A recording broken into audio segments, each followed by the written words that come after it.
আসসালামু আলাইকুম বন্ধুরা, আমি আবার আপনাদের মাঝে নতুন একটা রান্নার রেসিপি নিয়ে আসলাম। সেই রেসিপি হচ্ছে অল্প সময়ে কিভাবে ভুড়ি রান্না করা যায় সেই বিষয়টা আমি একটু আপনাদের মাঝে প্রকাশ করতে চাই। প্রথমে ভুড়িটা একটা পাত্রে ঢেলে রাখলাম। সেখান থেকে ঢেলে রাখার পরে কড়াইয়ে কিছু পরিমাণ মতো তেল দিলাম। তেল দেওয়ার পরে পরিমাণ মতো মশলা দিলাম।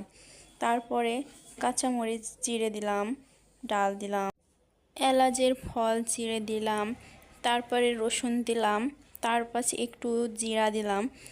দিয়ে এই মশলাগুলো হালকা একটু নেড়ে সুন্দরভাবে একটু লালচে করে নিলাম। নিয়ে তারপরও আরেকটু নেড়ে নেড়ে যখন এটা দেখতে লালচে ভাব আসলো, তখন আমি ভুঁড়িগুলো এই কড়াইয়ের ভিতরে ছেড়ে দিলাম। দেওয়ার পরে ভুঁড়িগুলো একটু নেড়ে নেড়ে নেড়ে যখন দেখলাম তেল তেল ভাব আসছে, তখন ওইটা হালকা একটু পানি দিয়ে সিদ্ধ মতো করে নিলাম। নিয়ে তারপরে তখন দেখলাম যে এটা হয়ে গেছে ভাজা।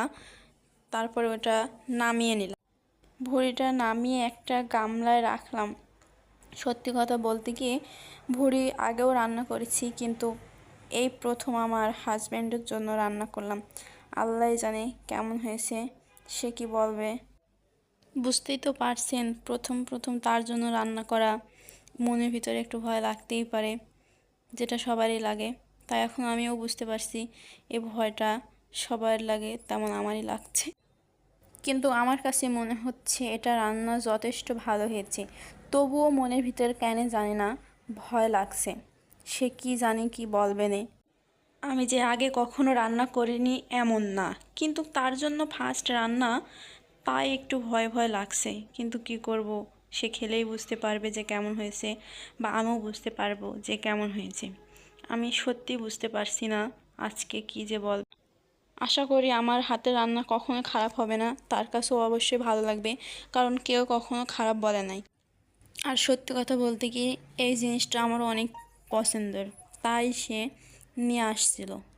মনে মনে ভাবলাম বেশ ভালোই হবে আজকে খাওয়া দাওয়াটা, তাই আনন্দের সাথে রান্না করতে গেলাম। শুধু এতটুকু ভয় লাগছে যে সে কি বলবে আজকে, এটুকু নয় আমার ভাবনা, আর কিছু না। হ্যালো গাইস, আপনাদের কেমন লাগলো এই অল্প সময়ে এই ভুঁড়ি রান্নাটা? ভালো লাগলে কমেন্টে জানাবেন এবং শেয়ার করবেন। আপনারা সবসময় আমাদের পাশে থাকবেন, আমরাও আপনাদের পাশে থাকব। এইভাবে চললে আমরা ঠিক ভালো পর্যায়ে পৌঁছাতে পারবো, এটা আশা করি।